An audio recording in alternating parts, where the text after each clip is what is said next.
Je voudrais parler à mes frères et sœurs palestiniens et dire tout ce que j'avais sur le cœur par rapport à votre force, par rapport à votre courage et l'extraordinaire résistance que vous menez face à des adversaires, euh, et je dirais même de piètres adversaires que sont l'État d'Israël et ses alliés occidentaux.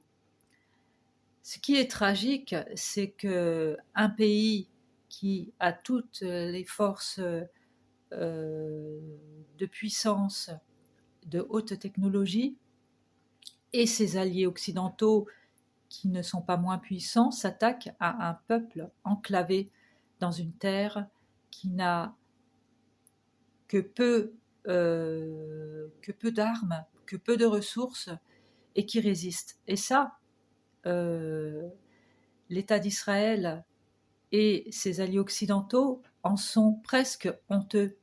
Sachez-le, imaginez toute cette puissance qui n'arrive pas à écraser un peuple qui offre sa dignité, son courage, sa résistance, sa résilience.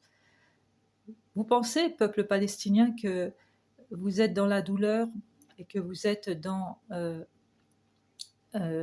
peut-être parfois du désespoir, mais je sais qu'il ne dure jamais longtemps chez vous parce que vous offrez surtout un optimisme et une combativité rayonnante. Mais sachez que le peuple israélien, enfin l'État israélien et ses alliés le savent qu'ils sont pitoyables face à vous, savent que toute cette puissance, cette technologie, tous ces pays occidentaux qui ont beau être dans les G7 et compagnie, qui ont beau dominer le monde, n'arrivent même pas à vous dominer.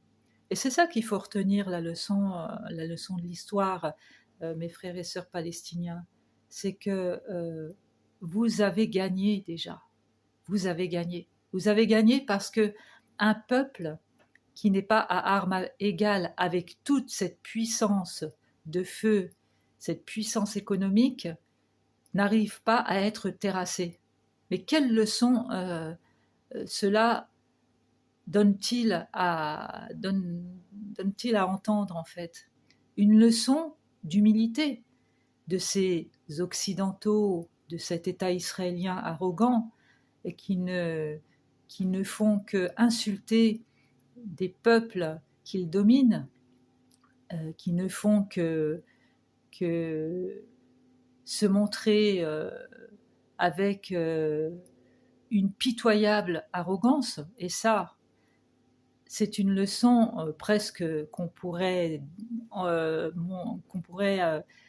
retrouver dans les fables de La Fontaine, c'est-à-dire que les derniers deviennent les premiers et les premiers les derniers. Et ça, l'État d'Israël pitoyable et tellement imbu et arrogant de lui-même qu'il se ridiculise en permanence avec un Occident qui est en fin de course, ça, ça démontre que toute cette puissance de feu, cet empire qu'ils ont construit pendant des siècles.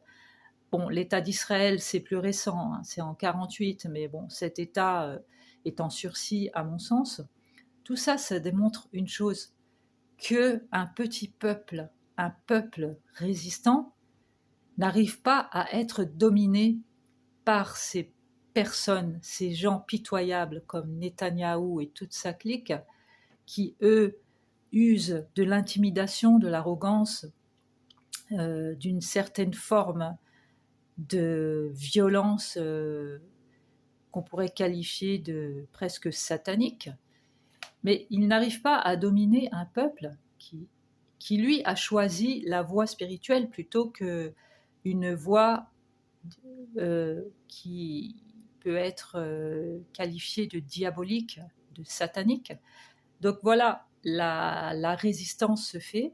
Je sais que vous, peuple palestinien, vous voudriez vraiment que ça finisse et nous voudrions aussi que tout cela finisse et que vous retrouviez votre pays millénaire et que vous retrouviez votre vie paisible et votre vie, la vie vraiment qui vous ressemble, c'est-à-dire une vie paisible, une vie rayonnante. Et vous la trouverez, cette vie-là. Vous l'aurez, cette vie-là. Par contre, l'État d'Israël, ses heures sont comptées. Netanyahou, ses jours sont comptés. Avec toutes ces affaires judiciaires et en plus de ça, condamné par la CPI comme un génocidaire et un criminel contre l'humanité. Il n'est pas sorti de l'auberge, celui-là. Mais bon, peuple palestinien, j'aurais juste un mot à vous dire, juste ce mot-là, ces phrases-là. Elles ne sont pas nombreuses, mais voilà, je voulais terminer par ça. Que tous les peuples mondiaux vous soutiennent, hein, et qu'ils font des choses et des actions pour vous soutenir. Et c'est pas facile parce que malheureusement, cette idéologie mortifère que vous savez est impactée dans plein de pays et qu'il est dans les instances de pouvoir. Mais sachez que, peuple palestinien, nous combattons à vos côtés et que nous ne voulons plus de ce monde dominé par des génocidaires et des fous ivres de puissance et ivres de domination et de sang. Non, on n'en veut plus. On veut juste une vie paisible comme tout le monde, une vie où l'argent ne serait pas reine, mais juste la solidarité et juste le sens de la vie, quoi. Une vie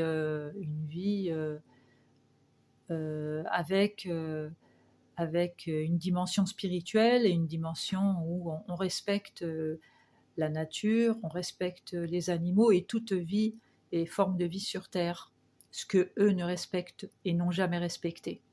Donc nous combattons pour qu'un autre monde fleurisse et nous combattons aussi à vos côtés pour que vous ayez un État, votre État, et que vous soyez enfin paisible et enfin rayonnant sans devoir combattre, juste être dans le repos de la plénitude et de la sérénité. Merci, peuple palestinien, de votre combativité. Je suis très impressionnée par votre force. Et surtout, résistez, ne baissez jamais les bras. Voilà. Bonne journée, peuple palestinien.